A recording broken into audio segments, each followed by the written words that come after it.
Jangan orang gitu, Pak Lop. Indonesia ini. Oh iya, Marcel kan ada di Los Angeles itu, ada lihat tuh topinya LA itu. Ya, coba dia buka Kembla, gak apa-apa, Pak. Kan ada di luar negeri, it's okay. Privasi orang itu, Pak Billy. Gak apa-apa kalau di luar negeri. Kita jaga privasi karena Pak kita ada Chris, di silakan Indonesia. Pak. Aduh Billy, lu jangan ngomong aja kau. Kurang lagi Lanjut, ngomong. Pak. Silakan Pak Chris. Di Eropa setiap tahun ada ya. Iya Pak, setiap tahun di Eropa ada apa? Aduh, saya sudah tahan napas panjang loh Pak Cliff. Ngomong terus lah. Oke. Pak Billy. Setiap tahun di Eropa ada penyiaran tentang agama Islam, sejarah Islam yang disiarkan hanya pada malam hari, dan itu mengkonfirmasi tadi yang dibicarakan di dalam diskusi ini bahwa Al-Quran diperkirakan memang ditulis oleh orang-orang Yahudi yang melakukan yang bermigrasi ke Arab Saudi. Itu sudah diketahui oleh ahli-ahli Islam di Eropa sejak lama, ya. Jadi dan siaran itu memang siaran yang cukup katakanlah peka sekali untuk masyarakat Islam di sini, sehingga selalu hanya disiarkan pada malam hari, tengah malam, dan itu ada 3 episode untuk sejarah Islam. Jadi itu benar apa yang tadi disampaikan, dan bersyukur bahwa di Indonesia kalian semua sekarang mengetahui tentang kenyataan itu. Lalu yang kedua, tolong bisa disarikan. Al-Hayat juga menyiarkan yang pertama kalinya nih Pak. Iya Bu, sabar. Boleh Tolong sebentar. Tolong bisa kalau bisa mendapatkan ayat apakah bagaimana Allah kita menjadi sumber pengetahuan. Karena ada satu hal yang ingin saya beritahukan nantinya kalau memang bisa menemukan ayat itu yang menyangkut dunia ilmu pengetahuan dan medis dan medikal. Jadi saya ingin mendengar dari Anda semua apologet di Indonesia berdiskusi tentang Allah sumber pengetahuan. Dari situ kita bisa menilai dan mengetahui bahwa sesungguhnya siapakah yang memimpin dunia ini dengan segala pengetahuannya. Oke, itu saja komentar dari saya. Terima kasih karena ini sangat membantu. Alif, di Eropa mana Pak? Eropa mana Pak? Pengetahuan. Ya. Bisa tahu channelnya Pak, siapa tahu kita bisa saksikan juga nih, ternyata cendekiawan muslim ya, terutama saya sudah tahu. Saya ada satu video bagus dari Odon Lafontaine juga itu tentang siapa penulis Quran. Jadi sebenarnya hal ini sudah diketahui oleh kalangan cendekiawan ya Pak ya. Hanya orang awam aja yang terkaget-kaget gitu ya. Betul. Oke, Ya, Pak, di Eropa mana Pak? Pak Cliff daerah mana Pak? Betul. Pak Cliff di daerah mana Pak? Tapi di sini kita juga tidak bisa menyiarkan itu dengan mudah ya, karena Eropa itu memang begitu selalu merasa kesulitan ya, dan toleransinya terlalu besar terhadap agama Islam itu. Padahal agama Islam itu bagaimana ya? Mereka menganggap adalah agama kedua di Eropa. Jadi mereka tidak maunya disebut sebagai minoritas saja, padahal mereka minoritas terus. Padahal mereka sudah menyatakan diri sebagai agama kedua di Eropa. Jadi saya heran dengan sikap Islam yang selalu merasa sebagai atau memainkan berperan sebagai playing victim selalu di dalam komposisi masyarakat itu. Alif, itu untuk acara TV-nya bisa direkam nggak, Mas? Karena itu penyiaran sejarah Islam itu hanya dilakukan setiap tahun sekali, dan itu berlangsung di malam hari, tepatnya sebelum jam 12 malam sampai jam 3 pagi. Malam Lailatul Qadar nih jangan-jangan. Enggak Pak Cliff, ini daerah mana Pak? Di negara mana Pak? Saya di Prancis. Oh, di Prancis. Oh, sama kayak Pak Mar ya. Huta Barat. Pauta Barat. Tetangga. Komang Talehu. Merci. Link videonya ada nggak Pak? Merci beaucoup, Pak. Merci beaucoup. Oke, begitu saja saya kira. Jadi saya ingin kalau bisa melakukan apologet. Ya, merci beaucoup. Kalau bisa melakukan dia sebuah apa namanya? Kalau bisa acaranya direkam atau tentang alat dikirim ke sumber sini. pengetahuan. Karena ada satu hal yang akan saya beritahukan juga yang sampai saat ini tidak diketahui oleh maksudnya yang tidak pernah digunakan sebagai satu alibi yang beralasan mengenai hal-hal yang bersifat pengetahuan dan medikal atau medis. Saya punya Pak ayat-ayatnya itu Pak. Ya, Ayat-ayat Silakan disampaikan. semoga saya bisa. Ya, sebentar Pak Cliff. Pak Cliff tadi masuk dari channel siapa Pak? Saya masuk dari channelnya Al Hayat kelihatannya. Oh, terima kasih. Pak Cliff. Dari Al Hayat. Subscribe juga dong channelnya Lidara Palidara Laiwawa. Subscribe juga channel. Terus kasih tahu orang-orang Kristen yang di seluruh Perancis ya Pak. Dari Perancis Utara, Barat, Timur, Selatan. Suruh subscribe ke channelnya Al Hayat Indonesia. Oke. Ya, oke. Bahasanya gimana? Jadi begitu saja. Ya, terima kasih. Walaupun mereka nggak tahu bahasa Indonesia kali ya. Gue juga nggak bisa bahasa Perancis soalnya. Ya saya bisa. Speak English saja. Biar saya kasih Gimana? lihat. Ya, pakai Ya, itu konfirmasinya. Silakan yang lain. Memang kalau ini berita gembira Pak ya, berita yang sangat menggembirakan ini. Nanti akan saya upload video-videonya di channel saya. Sangat menggembirakan ini. Kalau bisa kita bikin Pak, sedikit perayaan pesta kecil ini Pak. Oke. Bikin nasi kuning. Bikin nasi kuning. Ya ini sangat menggembirakan ya. Sangat menggembirakan ini. Jadi semua yang katanya Quran kecebur dari langit itu sudah hancur lebur. Belum lagi Pak MBS mau merevisi membuang 3.000 ayat di dalam selokan. Waduh, wis hancur. Bukan membuang. 2.500 itu kesalahan gramatika. Jadi mungkin Muslim banyak yang nggak tahu bahasa Arab ya, tetapi orang Arab sendiri ngerti bahwa ada kesalahan tata bahasa gramatika di dalam bahasa Arab seperti yang debat Husain pada waktu itu. Jadi ada kosakata Aramaik, misalnya kata salat itu atau salah ya, doa di dalam bahasa Arab, tetapi di dalam Quran itu bukan salah Pak, tapi sakwa.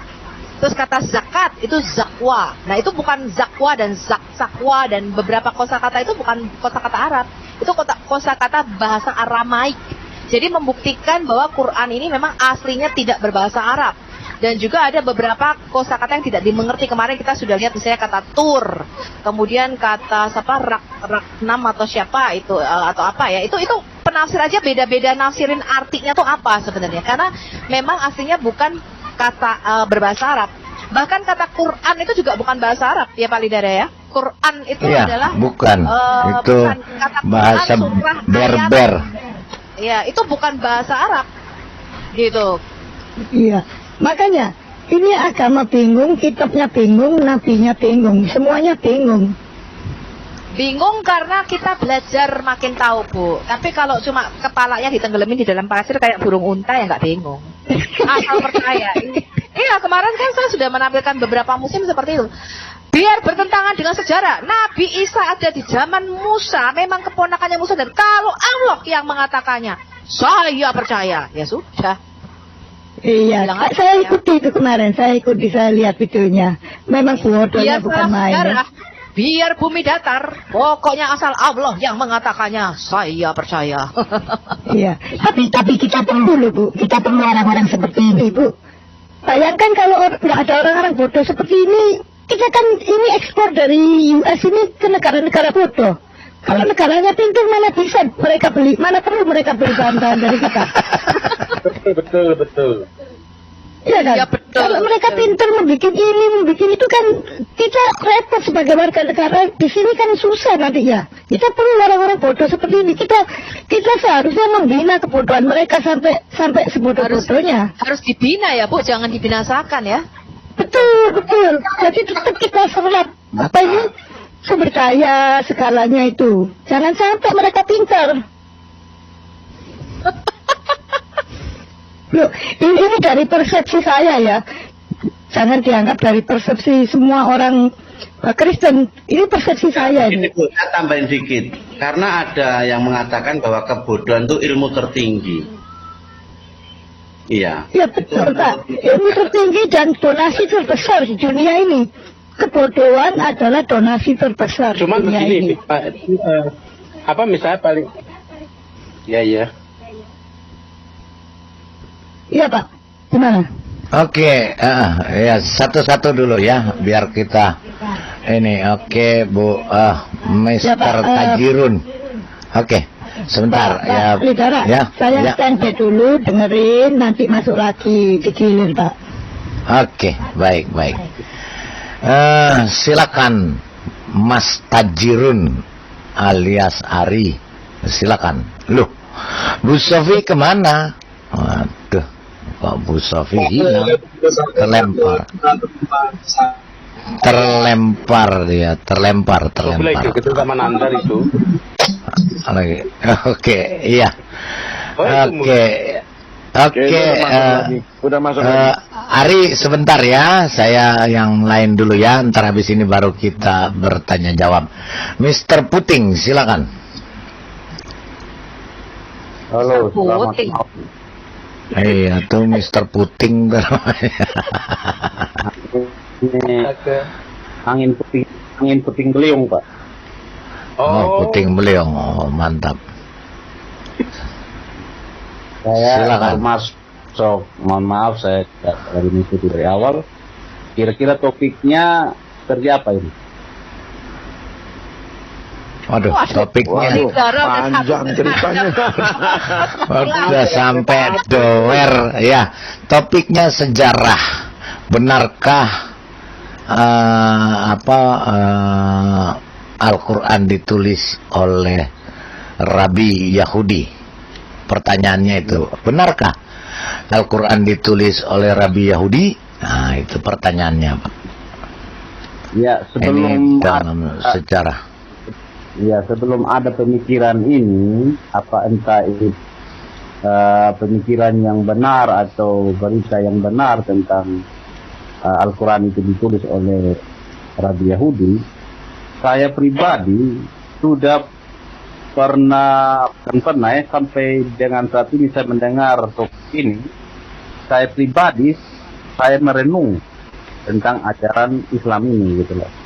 Saya merenung bahwa karena mereka ajarannya sama seperti Yahudi, yaitu dalam artian bahwa dari sisi kealahannya mereka itu adalah Allah itu Esa, dan Allah itu tidak diperanak dan diperanakan gitu kan. Terus hampir mirip-mirip Yahudi ajaran mereka itu. Jadi saya sempat berpikir bahwa sampai mereka juga kan Yahudi menolak Yesus. Islam pun sangat menolak Yesus sebagai Tuhan. Jadi saya sempat berpikir sepanjang masa ini sampai dengan saya mendengar topik ini, bahwa saya pernah berpikir dalam otak saya saja ya, bahwa Islam ini adalah karya dari seorang dari orang Yahudi. Jadi orang Yahudi yang menciptakan Islam ini. Saya sampai berpikir begitu karena orang Yahudi ini kan orang-orang jenius.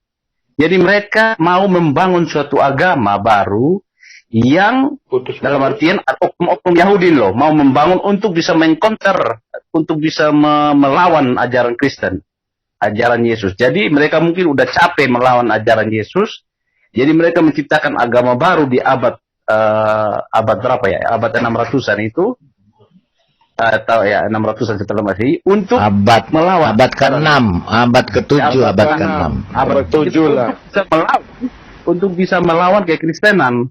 Karena kalau Yahudi yang melawan kekristenan sendiri ya susah. Jadi mereka, saya berpikir dalam otak saya, jadi ini mungkin connect sudah dengan adanya pemikiran itu bahwa Rabi Yahudi yang menulis atau mengarang tentang Al-Quran itu tentang ini. Jadi saya berpikir begitu.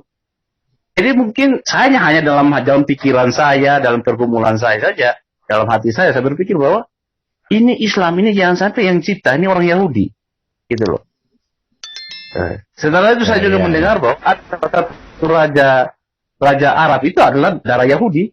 Itu loh, saya dengar, mungkin ya saya salah atau bagaimana ya, mohon dikoreksi. Tapi saya mendengar di YouTube di mana berita-berita itu bahwa asal mula raja Arab itu adalah keturunan Yahudi, gitu loh. Jadi memang ini mungkin ya apa betul atau tidak tentang berita ini bahwa yang menulis Al-Quran itu adalah Rabi Yahudi. Itu pemikiran saya sebelum saya mendengar berita ini sudah menjadi pergumulan saya karena melihat penolakan Yahudi terhadap Yesus dan Islam juga sangat menolak ketuhanan Yesus. Itu di situ saya berpikir dan saya bergumul. Mungkin itu dulu, Pak. Ya. Ya, terima kasih. Ya, saya juga berpikir begitu dan ternyata ini kan ada fragmen-fragmen yang ditemukan di Genisa, Kairo. Jadi ya berarti ada benarnya juga, gitu ya. Tinggal nanti bagaimana pemahamannya ya terserah yang mendengarkan masing-masing. Oke, Bu Sofi, silakan Bu Sofi. Dari tadi turun naik terus, Bu Sofi. Ya, mental nih internetnya. Ya, teman-teman, sebenarnya apa yang dibawakan Pak Lidara ini mungkin sudah tidak asing di kalangan akademisi, tetapi masih asing di kalangan awam. Jadi saya teringat banget tahun 2019 itu adalah satu breakthrough pertama di dalam dunia apologet. Saya rasa setelah Hatuntas atau J. Smith pada waktu itu menunjukkan kepada dunia ada berbagai versi Quran Arab yang berbeda-beda. Nah, pada waktu itu saya juga belum mempelajari Islam terlalu mendalam ya. Saya baru mempelajari sekitar 4 tahun terakhir, mungkin akhir tahun 2018 2019 ya. Tapi secara intens, secara lebih mendalam mungkin 2 tahun terakhir. Pada waktu itu saya juga nggak ngerti gitu, karena kan klaim mereka selama ini adalah Quran ini turun gedebuk, tidak berubah sampai satu titik komanya, selafaz-lafaznya, sesuara-suara, titik komanya nggak berubah loh teman-teman, dahsyat nggak tuh? Nah, padahal saya sendiri tahu setelah saya mempelajari Alkitab bahwa memang kita mempunyai variasi teks di dalam Alkitab, karena Alkitab mempunyai puluhan ribu manuskrip, total 66.000 perjanjian lama dan perjanjian baru, dan varian teksnya di mana saja kita tahu. Nah, kemudian ini klaim yang saya bilang terlalu berani. Ya, tetapi ketika dibongkar pada waktu itu, saya mulai melihat ada shifting, ada perkembangan bahwa Muslim sekarang mulai mengakui bahwa memang ada berbagai versi Quran yang berbeda-beda. Demikian ya teman-teman ya. Itu mulai saya lihat itu tahun 2000. Ya, betul iya, sekali. dulu mereka nggak ngaku itu, ya. Karisa Grani semua. Wah, kalau Kristen ini kitabnya ada banyak versi mana yang kita pakai? Kalau Quran, kamilah yang menurunkannya, kami pula lah yang menjaganya. Wah, luar biasa. Titik komanya tidak berubah sampai sesuara-suaranya. Dan kalau ada yang lupa, kami jutaan muslim di seluruh dunia hafal ayat-ayatnya. Itu klaim mereka dan terlalu berani. Silakan masuk. Yang pintar bahasa Arab, silakan masuk. Tapi setelah kita dan Palidara kami bertiga, kalian 7 orang. Ya, tidak perlu nanti ada 6 orang. Nanti saya yang penggugat sebagai timer. Siapa nih? Siapa nih? Itu nanti dia marah. Karena dia ada suaranya. Ada suaranya Pak Bom. Iya. Lagi ngelihat, rupanya sudah online. Oke, lanjut, silakan, lanjut. Oke, sebentar aja, karena kita juga mau ke Pak Bom sebentar ya. Iya, nah, oke. Tetapi saya mulai melihat, kalangan akademisi tahu Pak, bahkan ketika saya belajar, ternyata memang Qira'atus Sa'abah dari zaman Muhammad saja, sudah terjadi perbedaan bacaan. Dan itu menyebabkan pertengkaran, sehingga Muhammad mengatakan bahwa memang betul Jibril menurunkan dalam 7 bacaan. Jadi Jibril itu bolak-balik naik turun gitu kan 7 kali, karena setiap kali ayat itu turun, Muslim mengklaim hanya 5-10 ayat tiap kali ayat turun, dan tiap kali ayat turun harus dalam 7 dialek. Kan gitu logikanya, benar nggak teman-teman? Nah itu betul Bu. Iya, itu yang nggak bisa dijawab oleh pihak mereka. Ya, kemudian ketika saya mempelajari itu, kemudian buku-buku ternyata abad-abad awal itu sudah banyak sekali mencatat perbedaan-perbedaan bacaan, menimbulkan pertengkaran, teman-teman. Ya, kemudian dari kanonisasi Quran ini saya pelajari ternyata memang Quran itu tidak satu, tapi banyak versi. Ya, dan semakin kita bukakan lagi, saya mempelajari manuskrip. Ternyata manuskrip Quran tertua tadi yang seperti dikatakan Pak Slamet Riyadi, bahwa sampai sekarang kita tidak menemukan manuskrip Utsman. Bahkan kalau dalam histori sejarah ya, ada 13 mushaf primer ya. Pak Slamet benar ya, 13 mushaf primer. Kalau kita belajar, ada mushafnya Aisyah, Hafsah yang dibakar semua, nggak tahu sekarang kemana. Ada yang dimakan kambing juga. Kemudian sebenarnya kalau menurut yang saya pelajari, sebenarnya mushaf Ali atau yang kita sebut mushaf Fatimah, kemungkinan itu yang lebih murni, Pak. Itu yang mendekati ajaran Islam awal. Nah, tapi ini pun sampai sekarang nggak ada itu mushaf Ali atau mushaf Fatimah ini, ya. Jadi mereka mengatakan ini Quran terjaga, ternyata satu manuskrip pun tidak ada, teman-teman. Jadi manuskrip zaman Muhammad tidak ada, lah memang dibakar, katanya kan menurut cerita begitu ya, ditulis di tulang belikat unta, di batu putih, di mana tersebar di mana-mana. Kemudian yang banyak yang sama Ali itu tak tambahin dikit Bu, itu sudah dihancurkan pada zaman Umayyah Bu. Karena Umayyah itu sangat membenci Ali. Iya. Iya betul. Oh gitu ya Pak Slamet ya. Iya, makanya sekarang 13 mushaf primer itu enggak ada. Maka saya bilang itu disimpan di mana? Di dalam dadaku, kata Muslim. Lah di dalam dadamu gimana aku bisa membandingkannya kan gitu. Ya kan? Tetapi kita mempunyai manuskrip total 66.000 teman-teman. Ya, total manuskrip perjanjian lama. Dan Anda harus tahu bahwa manuskrip Alkitab itu nomor 1 juara terbanyak dari sisi jumlah dan terakurat penyalinannya. Keakuratannya itu 99,5%. Ya, keakuratan penyalinan manuskrip kita. Ini orang Kristen harus tahu, kebanyakan minder. Ya. Nah, kita bukan berdasarkan cerita dongeng nenek-nenek ya. Si A meriwayatkan dari si B dengar dari bapaknya dengar dari neneknya dengar dari tetangganya. Oh, enggak begitu, teman-teman. Karena Alkitab itu ditransmisikan dengan cara disalin terus-menerus. Ya. Dan kita mempunyai bukti-bukti manuskrip yang ditulis sebelum abad pertama, tahun 50-an. Ya, jadi keempat Injil Matius, Markus, Lukas, Yohanes ditulis sebelum tahun 100, ya, sebelum abad pertama. Nah, itulah kekuatan daripada integritas Alkitab kita. Variasi teks ada dan itu diakui. Kristen tidak pernah mengatakan ini kitab Injil Taurat turun dari langit, diberikan dan didiktekan oleh Jibril kepada Musa. Satu suaranya tidak berubah, nggak ada orang Kristen klaim begitu. Yang Kristen klaim adalah firman yang turun menjadi manusia, Yesus Kristus, yang dahulu sekarang selama-lamanya tidak berubah. Ya, itulah Injil yang sejati, bukan kitab. Ya, nah jadi saya melihat ini perubahan yang sangat bagus Pak Lidara yang kita bawa. Sekarang mereka mengakui Pak Lidara dari video-video itu bahwa ada banyak versi Quran yang kita temukan sekarang 31 ya, terakhir kemarin videonya Pak Lidara. Nah, dan itu kita harus terus dengungkan Pak, saya juga masih mau bikin video lagi. Terus ini didengungkan kepada muslim awam supaya mereka mau mengakui dan mau jujur. Ya, bahwa Quran itu tidak satu titik, suara-suaranya tidak berubah. Ternyata Nikuts itu ya teman-teman ya, itu juga baru ada kira-kira pada zaman Hajjaj ya, Gubernur Al-Hajjaj ya, Pak Slamet ya, Al-Hajjaj bin Yusuf Tashkilnya itu baru ada. Jadi pada zaman Muhammad itu gundul semua hurufnya. Nah, itu yang harus mereka akui. Mereka sama ini tidak akui, teman-teman, tidak ngakui kanonisasi mereka. Ya, surat Al-Ahzab itu tadinya sepanjang surah Al-Baqarah 200 ayat lebih. Itu ada dicatat di dalam hadis mereka. Bahkan Umar mengatakan Al-Quran itu tadinya 1.027.000 huruf. Sekarang tinggal 30%-nya, teman-teman. Itu ada. Tapi Sunni tidak mengakui itu. Oh, itu Syiah katanya loh. Itu tercatat di dalam hadis-hadis Sunni. Tercatat diakui di dalam kitab-kitab kanonisasi Quran mereka. Ya. Dan ulama mereka mengakuinya. Gitu. Seperti mushaf Aisyah yang dimakan kambing. Loh itu sahih, itu diakui.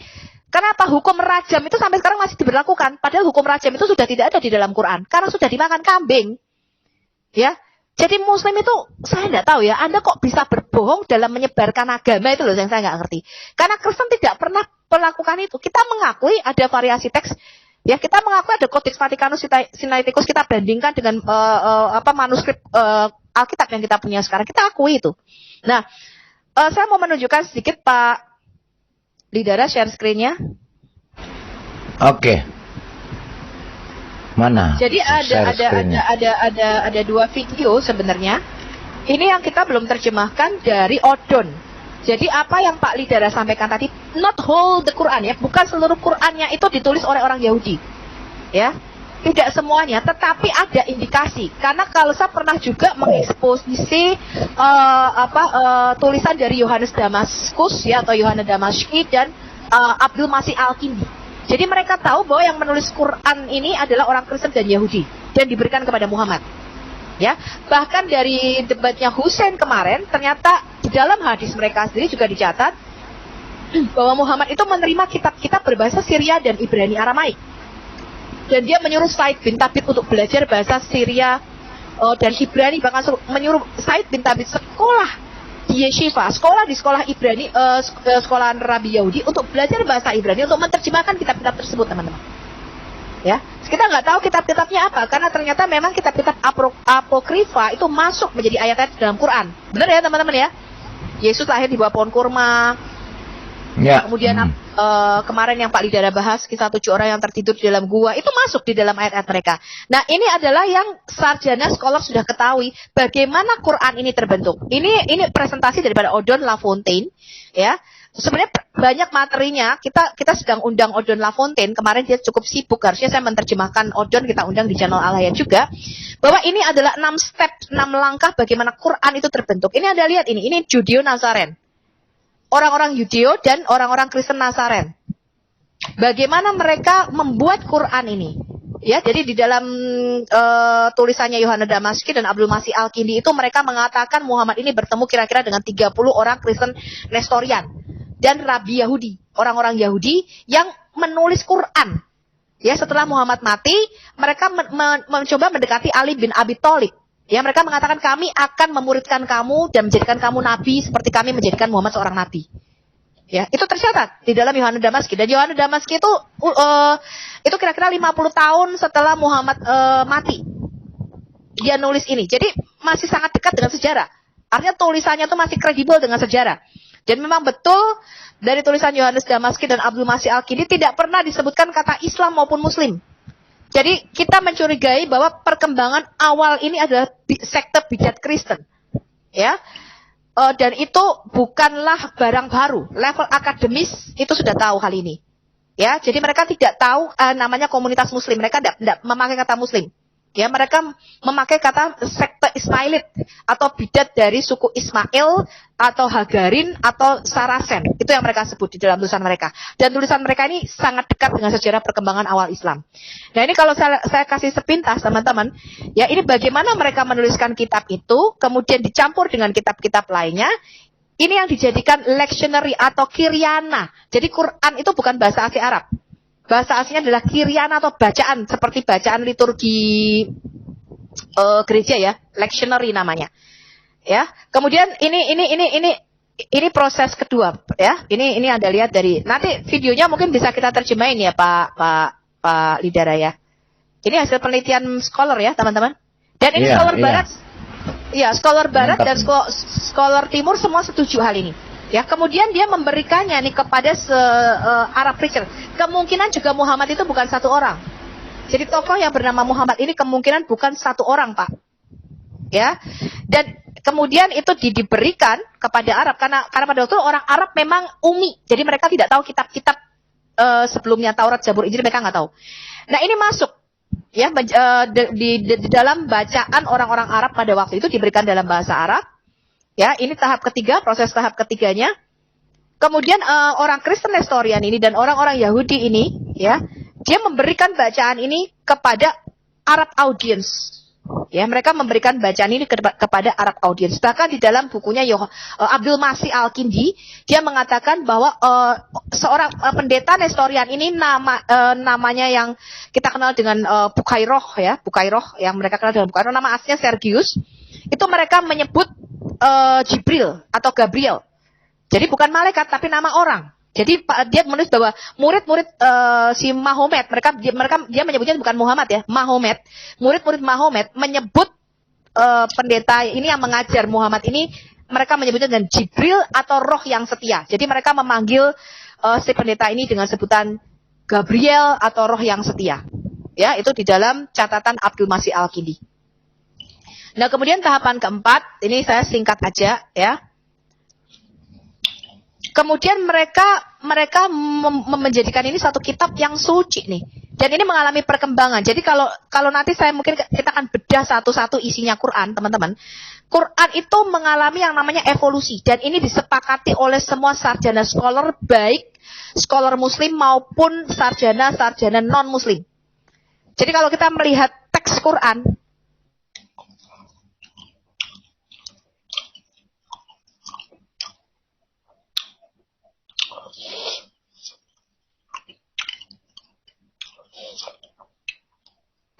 Halo, Bu Sofi. Suaranya hilang Bu Sofi. Bu Sofi kok menghilang? Dibawa jin apa?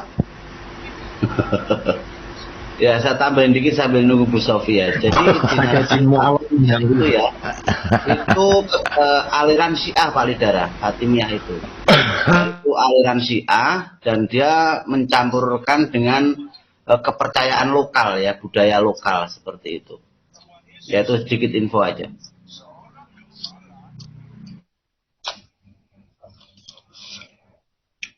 Bu Sofi. Kemana nih Bu Sofi? Ini suaranya kok menghilang nih. Bu Sofi, loh kebental dia. Ya wis, sambil menunggu. Ya. Mengganggu. Ini Mr. Ikim, silakan Mr. Ikim. Ya, siap Nanti ini, Bu Sofi diculik jin. Aduh, Oke, semua silakan. Wewe Gombel. Oke deh. Ya, ini saat ini lagi rame ya tentang Al-Quran ditulis Rabi Yahudi, tapi sebetulnya ini bukan cerita baru ya, udah lama, scholarship semuanya udah paham itu. Hanya saat ini era keterbukaan Pak. Wah, ini luar biasa ya. Nah, saya mengatakan welcome to zaman Marky Bongkar. Mari kita bongkar, gitu ya. Dan saat ini tidak ada yang bisa membendung, dan nggak boleh dibendung Pak. Karena apa? Ayo jujur dalam belajar, juga menyiarkan agama. Saya tadi tertarik dengan statement Ibu Sofi, saya tangkap betul, wah luar biasa. Saat ini Kristen jangan minder karena terframing sejak kecil, ya. Bahkan kadang-kadang kita hanya minder Wardeheit kompleks. Minder Wardeheit kompleks. Komplek gudeg enak tenan. Kristen jangan minder karena terframing, terutama anak-anak kita yakinkan itu. Karena saya pun sempat seperti itu. Tapi ketika semakin mempelajari Quran, baca-baca, nggak perlu detail-detail, cuma baca aja sudah lucu, baca saja sudah aneh gitu loh. Sampai membuat baca saja isinya tanpa diterjemahkan aja, membuat saya semakin tidak mendapatkan hidayah. Nah, dalam hal ini sangat menarik sekali pesan saya sebagai ya motivasi mengingatkan, bukan mengguru ya, kepada para pendeta, gembala, bahkan STT, dan lain-lain, perkokoh apologetika. Gembala pun harus mengajarkan apologetika kepada jemaat. Karena apa? Sudah puluhan tahun banyak sekali jemaat ketika diceritakan tentang perbandingan agama di luar khotbah, dan itu kalau di Kristen itu beda dengan kain nama yang mengatakan udahlah nggak usah bohong, di gereja itu setiap minggu itu apa ya, menjelek-jelekan Muhammad atau apa, itu memang kurang gorengan itu satu orang itu ya. Tidak ada seperti itu, tetapi ajarkan dari pengetahuan itu, bagikan, itu penting sekali supaya jemaat kokoh ya. Kenapa? Ada sebuah jawaban Pak yang mengatakan gini, oh tapi ada yang baik. Saat ini untuk melihat kebenaran kitab suci, jangan lihat orang baiknya. Kalau sekedar mau jadi orang baik, apalagi jadi orang kaya, Anda tidak harus jadi orang Kristen. Orang di luar Kristen pun banyak yang lebih baik. Betul atau betul? Jangan pilih atau. Nah, tetapi lihatlah kebenaran Alkitabnya, kitab sucinya. So itu saya saat ini mendengungkan. Nggak perlu doa, mikir aja udah jelas. udah cocok. Mikir aja udah cukup. Tadi mengatakan saya lebih percaya kitab terjemahan daripada katanya. Itu sangat menarik sekali. Nah, pertama jangan minder. Kemudian para pendeta, hamba Tuhan, ajarkan jemaat. Nah, ada jemaat akhirnya ada juga yang mengkritiki gembala yang mau mengajarkan mereka tentang perbandingan ini. Tujuannya untuk memperkokoh, tetapi karena puluhan tahun terkungkung hanya firman, apalagi berkat, akhirnya ngomong, Pak Pendeta khotbah saja, nggak usahlah ngomong tentang iman orang lain. Bukan begitu. Kenapa? Ini waktunya diajar, karena mereka itu secara masif di mimbar-mimbar mereka, itu dengan seenak dengkulnya ngupas-ngupas ayat Alkitab secara gegabah. Akan penistaan. Sementara kita apa? Doa saja, Tuhan bekerja. Nanti setelah berdoa, Tuhan udah bekerja atau belum? Tuhan jadi kacung. Padahal Tuhan bekerja lewat kita. Pertama itu. Lalu ketiga, jangan takut. Sudah waktunya jangan takut. Nah, saat ini banyak sekali, saat ini saya mau autokritik ya. Oh, di gereja-gereja, terutama karismatik, pentaskostal, wah luar biasa dengan musik yang mahal. Allahku dahsyat perkasa, seluruh bumi sujud menyembah. Tapi di dalam gereja, padahal kita harus ekaleo, harus memanggil keluar. Harus keluar. Tidak salah dengan gereja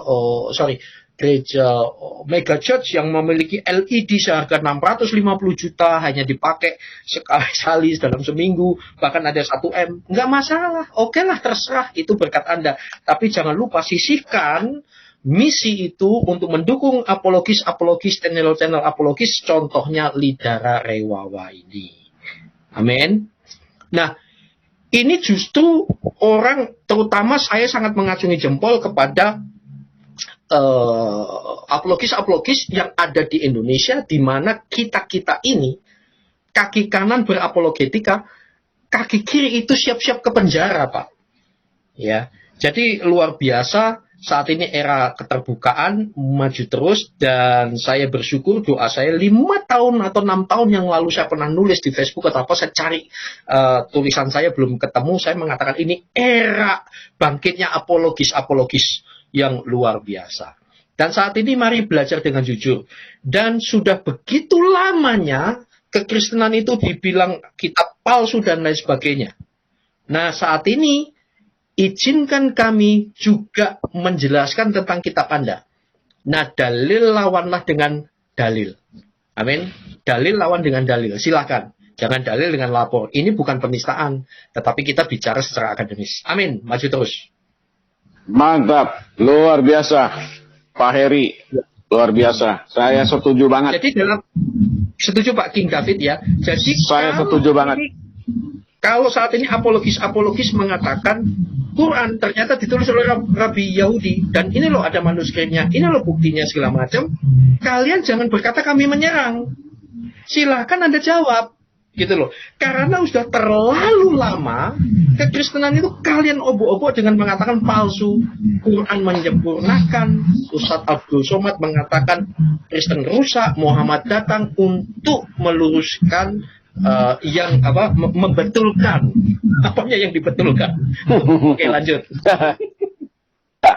Saya tanggapi dulu Pak ya, Pak Heri ya, Pak Heri ya, teman-teman semua ya. Saya tanggapi sebentar dulu ya. Jadi gini, selama ini kan orang Kristen tuh berdiam diri mengikuti hamba-hamba Tuhan, para gembala sidang. Kita hanya diajarkan untuk menyembah Tuhan, beribadah, dan mengikuti jalannya ibadah itu dari awal sampai akhir dengan baik, dan pulang di rumah selesai, sampai di situ saja. Tapi puji Tuhan dengan adanya Corona, 2 tahun ya, 2020 mulai start. Muncullah apologet Kristen ini yang berdiri membela iman. Yang selama ini mereka gaung-gaungkan bahwa kitab-kitab palsu. Ya, itu tidak pernah kita bantah secara akademis kepada mereka, mungkin karena kita belum dapat pelajaran-pelajaran dari hamba-hamba Tuhan. Kita juga sendiri belum korek data-data di luaran. Tapi dengan adanya era internet, kita banyak korek data dari luar, belajar dari teman-teman, kemudian kita mendapat data begitu banyak. Nah, kalau sekarang dikatakan kitab kita itu palsu, mari kita bongkar satu persatu nabi. Kalau dikatakan nabi yang berkata misalnya Abraham, menurut mereka palsu, mari kita buka biodatanya. Kita komparasi. Ya, kita komparasi. Mana yang benar? Mana yang otentik? Mana yang ikut sejarah? Jadi jangan hanya bilang kamu punya kitab ini palsu, tetapi tidak bisa menunjukkan data palsunya itu yang mana. Nah, ketika kita komparasi, akan kelihatan yang asli, detail, terjaga, sempurna. Ya, itu yang mereka sanggai terus. Oh, Quran nggak penting, yang penting ada nabinya di dalam Al-Quran, selesai. Mau dari anta berantah, saya nggak mau pusing. Yang penting sudah di dalam Al-Quran, saya imani dia. Nggak bisa begitu. Kita harus buka biodatanya. Orang mana, lahir di mana, abad keberapa, berbahasa apa, bagaimana Tuhan angkat dia sebagai nabi, bagaimana Tuhan angkat dia sebagai raja, itu harus jelas. Jadi jangan hanya mengatakan ini palsu, itu palsu. Itu harus jelas.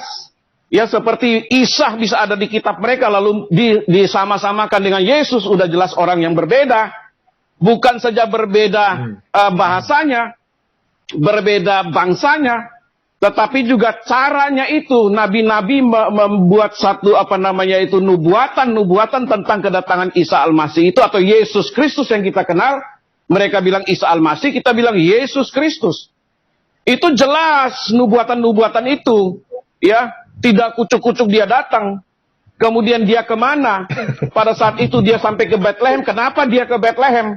Kenapa dia mesti ke Bethlehem? Kenapa dia mesti lahir di Bethlehem? Itu sesuai nubuatan para nabi juga. Kenapa dia mesti lahir di kandang? Bukan kandang seperti di Indonesia yang jorok. Itu di Migdal Eder. Satu bangunan yang tinggi. Ya, bukan kandang-kandang yang seperti mereka bilang itu di bawah pohon kurma. Itu jelas salah. Mereka tidak memahami. Mari kita komparasi. Kalau benar-benar Anda mau komparasi, kita komparasi. Bahwa benar Alkitab itu sempurna. Jangan sembarangan ngomong kalau tidak punya data. Ya, silakan Pak Heri, lanjut.